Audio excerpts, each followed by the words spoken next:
여러분 안녕하십니까? 정관용입니다. 환경 파괴 위기 시간을 나타내는 환경 위기 시계라는 게 있습니다. 이 시계는 12시에 가까이 갈수록 더 위험한 걸 말합니다. 그런데 지난해 미국이 9시 58분이었는데요. 금년에 10시 9분이 돼서 더 위험해졌죠. 호주에 이어서 두 번째로 위험한 나라가 됐답니다. 왜 그럴까요? 트럼프 대통령이 파리 협정을 탈퇴하는 그런 선언을 했기 때문이라고 사람들은 분석합니다. 과연 그 선택이 옳은 것이냐 아니냐, 물론 조금 더 지켜봐야 되겠습니다만 유권자들이 누구를 뽑느냐, 어떤 선택을 하느냐에 따라서 한 국가의 환경 문제도 이만큼 달라진다는 걸 상징하는 일이 아닐까 싶네요. 오늘의 주제, 환경 문제입니다.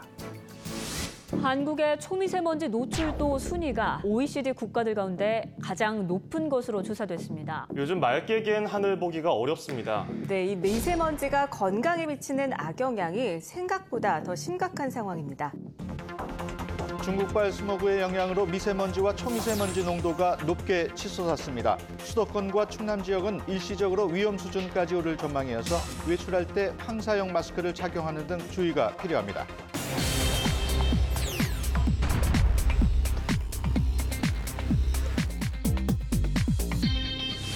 우리 건강뿐 아니라 국가 경제에도 심각한 악영향을 미치는 이 미세먼지 문제, 오늘 그 실태를 점검하고 해결책을 고민해 보겠습니다.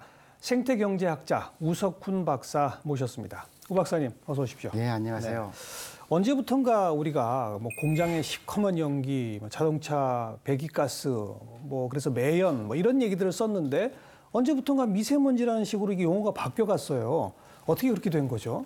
공장에서 이제 1차적으로 생산되는 물질들을 사실 우리가 조금 해결을 한 거예요. 그러니까 이제 어느 정도는 이제 후처리 장치도 달고 걸러내는 걸로. 예, 그래서 조금 문제를 풀었는데 생활 속에서 생기는 여러 가지 물질들이 결합적으로 복합적으로 생기는 문제는 최근에 생긴 거거든요. 그러다 보니까 이제 미세먼지라고 하는 익숙치 않은 용어들이 일상 용어가 된 거죠. 네. 공장 그 배출되는 거, 그다음 자동차 배기가스도 옛날보다는 좀 덜 시커멓지 않습니까? 그런 장치들은 다 달았는데 그런 장치로도 걸러내지 못하는 그런 게 미세먼지인 거죠, 그러니까. 또 워낙 우리 생활이 복잡해졌고 또 차도 많이 타고 또 공사도 늘고 그다음에 해외에서 오는 것들도 생기고 이런 게 다 모여서 이제 대도심 같은 경우는 전혀 예상 못했던 일들이 지금 벌어지고 있는 거죠. 과거에 대기오염의 대명사 그러면 우리가 온실가스 얘기를 하지 않았습니까? 지금도 그렇긴 한데 이제 온실가스라고 하는 거는 전 지구적인 영향을 미치거든요. 네. 그러니까 기상이변이라고 하거나 온난화, 때로는 냉해도 이제 관련돼 있는데 이거는 세계적인 문제니까 우리가 전 세계 사람들 공동으로 노력하는 걸 하거든요. 근데 미세먼지는 많은 경우 일국 혹은 인접 국가 문제니까 네. 알아서들 하세요 이렇게 돼 있는 거예요. 그러니까 대응하는 나라는 좀 줄일 수 있는 거고 신경 안 쓰는 나라는 굉장히 심각해지고 그렇게 돼 있죠 지금. 네, 네. 미세먼지 얘기하게 되면 우리 많은 시청자분, 우리 국민들께서 이거 중국 때문에 문제야. 전부 중국이 다시 문제의 핵심이야. 이렇게들 인식을 하시는데 얼마 전 조사된 우리나라 미세먼지의 발생 원인별 분포 한번 자료를 보면서 이야기를 좀 나눠볼까요? 네, 여기 미세먼지 기여율을 보면 중국에서 온 건 물론 많습니다. 34%인데 국내 발생이 52%예요. 어쨌든 이게 몇 년간 사실 측정을 하고 그렇게 자세한 걸 해야 정확하게 알 수 있는데 지금 보시다시피 이게 2016년 5월 1일부터 6월 22일까지니까 딱 한 달 남짓. 한 달 정도거든요. 네. 근데 이제 이게 한미 공동으로 했기 때문에 좀 공신력이 있는 건데 저희가 이제 미세먼지가 굉장히 심한 황사철이라고 하면 3, 4월 얘기하잖아요. 약간 지난 때니까 중국되는 역할이 조금 덜 나왔다라는 지적을 할 수 있어요. 있겠네요. 그렇지만 평상시에도 50에서 50% 이상은 국내 발생이라고 대충 우리가 이해를 하거든요. 그러니까 중국발 미세먼지 전혀 없는 겨울에도 미세먼지 문제가 없는 건 아닙니다. 네, 그러니까 네. 기저효과라고 부르는데요. 국내나 지역에 생긴 게 이미 깔려 있고 그 위에 더 얹히면은 굉장히 심각하지만 이 위에 얹힌 게 없을 때도 괜찮냐? 네. 그렇지는 않습니다. 그러니까 우리가 저런 자료, 물론 박사님 언급하신 것처럼 몇 년에 걸친 장기간의 조사는 아니기 때문에 반드시 저게 맞다고 말할 수는 없어요. 네. 계절에 따라 다르고 바람 방향에 따라 다르고 하기 때문에. 하루 중에도 아침 다르고 저녁 다르고 그렇죠. 하지만 저기서 우리가 볼 수 있는 것은 중국 탓 물론 있다. 그러나 우리 내부에서도 할 일이 굉장히 많다. 그걸 우리가 깨달아야 되는 거 아니겠습니까? 그러니까 뭐 중국도 우리도 다 노력을 해야 되는데 일단 우리 걸 좀 줄여야 그렇죠. 중국한테 했는데도 문제가 되니까 좀 같이 줄여야겠다라고 얘기하기가 조금 편하겠죠. 그 점을 이제 우리가 저런 자료를 통해 확인할 수 있게 되고 그리고 그 미세먼지에 얼마나 유해한 물질들이 들어있는지 역시 그것도 함께 자료를 보면서 좀 이야기해보죠. 저기 뭐 암모니아, 질소산화물, 유기물질, 블랙카본 이런 것들이 어느 정도 위해한 겁니까? 일단 저기 유기물질이라고 되어 있는 거는 발암물질이에요. 그래서 저거는 이제 굉장히 심각하게 좀 관리를 하는 거고요.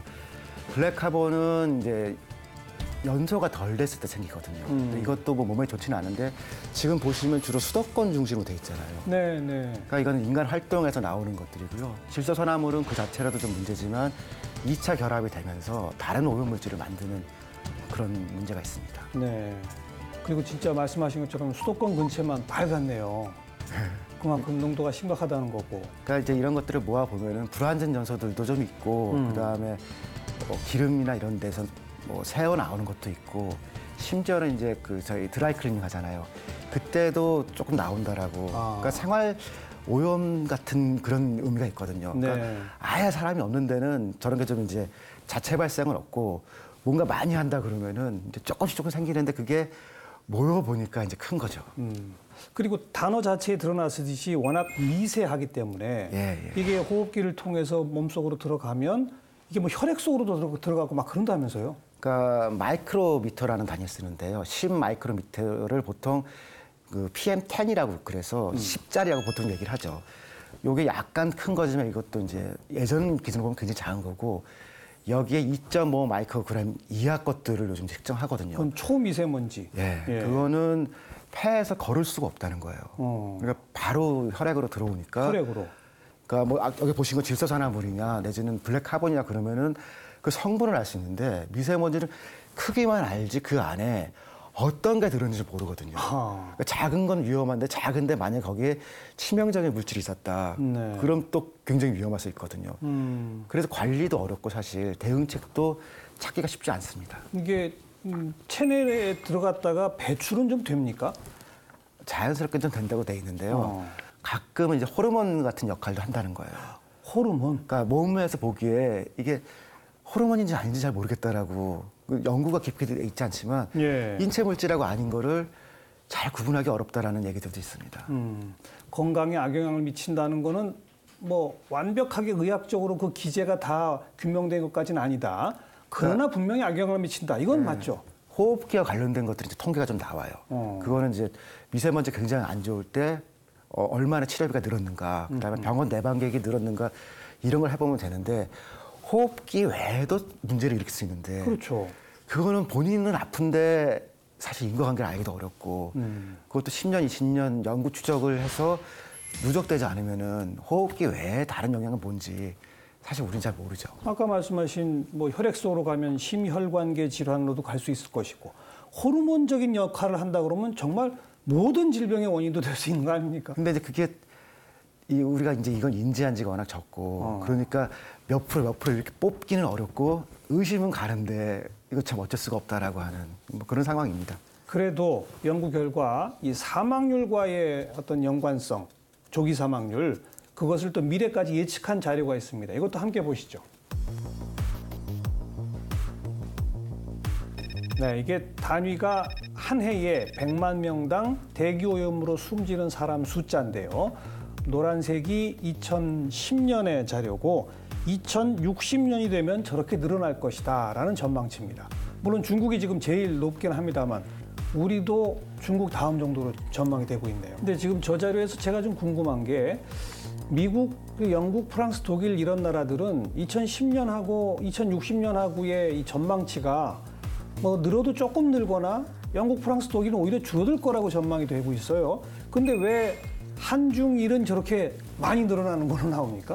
지금 영국, 프랑스, 독일이 뭐 가까운 건 2035년, 좀 먼 건 2050년에 하겠다라고 이제 발표한 정책 중에 내연기관을 아예 안 타겠다. 예. 그다음에 석탄 등 좀 발전소에서 오염이 있는 거는 안 하겠다라고 발표를 했으니까 이제 예. 2060년까지 보면은 안 한다고 한 것들은 이제 전제해서 시뮬레이션 하면은 여긴 줄고 네. 이쪽 나라들은 한다고 한 걸 넣고서 계산을 해보니까 별로 안 줄겠다. 이런 것들이 이제 저기 수치로 나온 거죠. 그럼 저 자료에서 우리가 배울 수 있는 교훈은 우리도 정책을 잘만 바꾸면, 잘만 써나가기 시작하면 영국, 프랑스, 독일처럼 우리도 저 전망을 확 낮출 수 있겠구나. 그렇지 않습니까? 선진국들이 보통 20, 30년 정도 내다보고. 되게 정책을 가지고 있거든요. 예, 뭐 그거보다 예.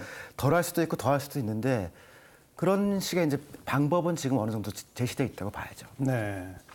저처럼 이제 소기 사망률이 늘어난다, 건강에 위해를 미친다. 그러면 여러 가지 의료 비용 같은 것도 지출이 증가할 것이고 당연하죠. 사회적 부담이 이제 커진다. 그걸 전부 다 총체적으로 지금 상징하는 거 아니겠습니까? 거기다가 개인들은 불안하잖아요. 예. 그러니까 필요하지 않은 지출을 늘리거나 불안 때문에 또 다른 스트레스 생기니까 국가 차원으로 보면은 계산하기 어려워서 그렇지 또 다른 손해가 있다고 봐야죠. 그리고 미세먼지의 이 농도 증감에 따라서 산업활동, 경제활동에도 악영향을 미친다. 뭐 이런 분석들도 있던데요. 오타와 연구진이 이건 재밌어요. 월스트리트에 있는 대기질하고 그다음 스탠퍼드 S&P 500 지수라고 하는 주식 지수하고 상관을 보니까 뉴욕 대기 오염이 심할 때 주가 지수가 떨어진다는 거예요. 그건 왜 그렇죠? 이게 딜러들이나 이런 사람들이 우울하고 막 그러니까 민감하게 판단해야 되는데 예. 날씨가 안 좋은데 민감한 판단을 해야 되는 사람들이 영향을 받아서 주가 지수에 영향을 미치더라. 이야. 그런 연구가 있습니다. 재밌죠 이거? 근데 아무튼 전체적으로 통계 분석을 해보니까 뉴욕의 대기 오염과 S&P 500 지수는 분명히 상관관계가 예, 있더라. 예, 예. 놀랍습니다 이거. 이처럼 국민 건강에 악영향을 미치고 경제 활동도 위축시키고 지출은 늘어나게 만들고 생산은 줄이게 만들고 뭐 이런 어떤 악영향을 미치는 미세먼지. 우 박사님 보시기에 더 필요한 것들이 있지 않습니까? 그러니까 출퇴근 시간에 대한 OECD 통계를 보니까 OECD 평균이 한 편도로 28분, 30분 정도 되거든요. 그거밖에 안 돼요. 예, 그 스웨덴은 보니 18분밖에 안 되더라고요. 그 우리나라는요. 우리는 55분쯤 돼요. 이야. 그러니까 출퇴근 자체가 우리의 삶이 2시간으로 돼 있거든요. 예. 그러니까 디젤이든 뭐든 조금 한마디만 하면 사람들이 안 된다라고 하는 게 평균 출퇴근 시간이 2시간이니까 그중에 절반만이라도 뭐 자가용이다라고 하면은 민감한 거거든요. 그렇죠. 그러니까 우리 생활 자체가 좀 덜 움직이고 직장도 가깝고 학교도 가깝고 그렇게 바뀌는 것도 사실은 궁극적으로 고민해야 될 것 같습니다. 그건 어떻게 해결해야 됩니까? 주택 문제로 접근해야 됩니까? 어떻게 해야 되는 겁니까, 이거? 어쨌든 컴팩트 시티라고 하는 얘기들이 나왔던 게 직장, 집 이런 게 굉장히 가까운 데 있어서 우리 삶도 컴팩트하게 하자라고 했던 게 기후변화와 여러 가지를 하면서 이제 유행한 거거든요. 네. 조금 우리도 직장과 집 사이의 거리 이런 거를 정책 목표로 좀 삼아볼 필요가 있겠죠. 그거 아주 굉장히 중요한 대목이네요. 근데 온실가스 우리가 사실 못 나거나 우리만 설비가 나빠서가 아니고 우리 삶이 디자인이 그렇게 돼 있거든요. 많이 움직이게 돼 있죠. 네. 또 있습니까? 그거 외에도. 그리고는 이제 조금 더 이 전기도 줄이면서 전기차 같은 것들이 느는 것도 사실이고 건물도 우리가 너무 많이 부셔요. 건물을 부신다. 네, 건물 부시고 재건축 이럴 때 뭐 이런 거 할 때. 사실 그때 유해물질이 많이 나오거든요. 맞아요. 30년, 40년의 아파트를 다 부시니까 100년 이상 가는 설계도 가능하거든요. 그러니까 장수명 건물 같은 걸 어떻게 도입할 것인지 그러니까 이런 조금씩 바꾸면서 선진국이 미세먼지 줄인 거지 한두 개의 정책을 쫙 했더니 줄더라. 네. 그렇지는 않거든요. 그렇죠. 에너지나 이 물질이라는 게 사실은 자연계에 있던 거를 예. 끌어서 우리가 쓰고 버리는 거잖아요. 그럼 그 과정에서 오염물질도 나오고 미세먼지도 나오고 그건 그렇게 돼 있는 거거든요. 맞습니다. 이 문제 결국 삶의 방식 전체에 대한 고민으로 연결돼야 된다. 그런 말씀이시고. 쾌적하면서도 조금 움직이고 그리고 이제 IT나 이런 게 발달돼 있으니까 움직임은 줄이면서도 즐거운 삶 그런 걸 고민해 봐야겠죠. 그리고 아까 이유 말씀하신 것처럼 우리도 최소한 한중일 사이에는 국제 공조를 꼭 해야 되는 거죠, 이건.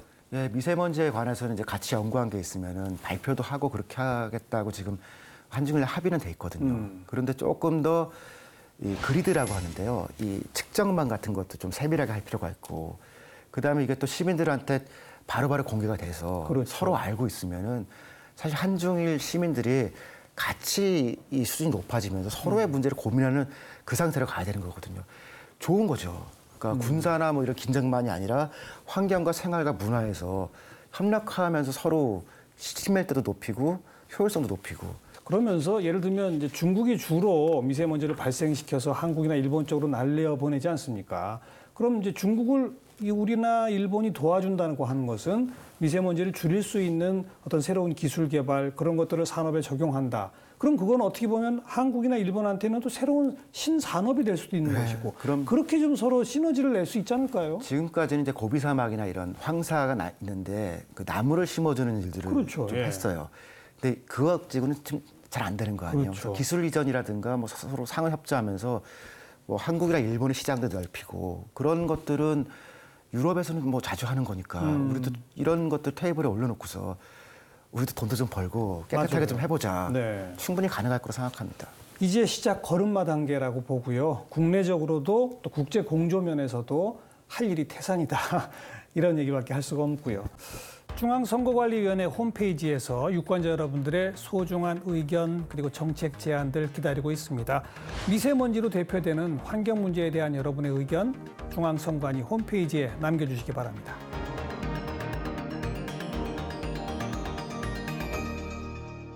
자, 미세먼지 문제에 대해서 우리 유권자분들 또 어떤 궁금증들 갖고 계신지 몇 분 전 미리 만나봤습니다. 함께 보시죠. 위험한 그런 등급이 있잖아요.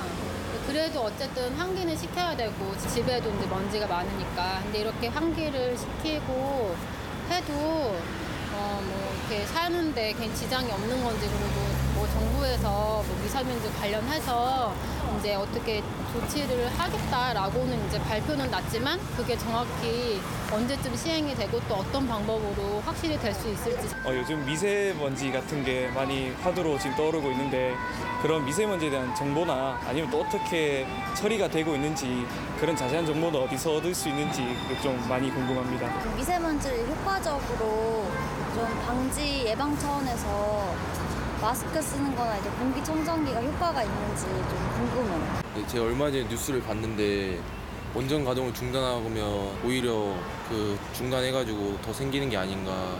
요즘 미세먼지가 뭐 어떤 원인인지 되게 막 정보가 많이 나오는데 신뢰할 수가 없어요. 그래서 작년에는 뭐 고등어구이라고 뭐 얘기가 나왔다가 아니면 뭐 중국 때문이라고 하는데 정확히 어디서 그렇게 발생이 되는 건지 좀 알고 싶어서. 네, 여러 가지 궁금증 함께 들어봤는데 하나하나 좀 일답을 해주시죠. 환기는 시켜야 되겠는데 바깥에 미세먼지 농도 높다고 그러면 환기도 걱정되고 이거 정말 직접적인 고민이거든요. 어떻게 해야 합니까, 이거? 보통의 경우는 그래도 실내 오염보다는 바깥이 낫다라는 게 상식이에요. 왜냐하면 집에는 침구류도 있고 그러니까 집안에도 오염원이 사실은 많은 거거든요. 그리고 아까 잠깐 언급됐던 고등어 구이 그것도 딱 고등어 구이 조리를 한 직후에는 진짜 미세먼지 농도가 대단히 높아진다면서요. 네, 높아지죠. 예. 그러니까 부엌 같은 경우도 결국 환기시키는 수밖에 없는데 딜레마는 이런 거예요. 그러니까 공기청정기를 집에 놓잖아요. 그럼 모두가 전기를 조금 더 쓰거든요.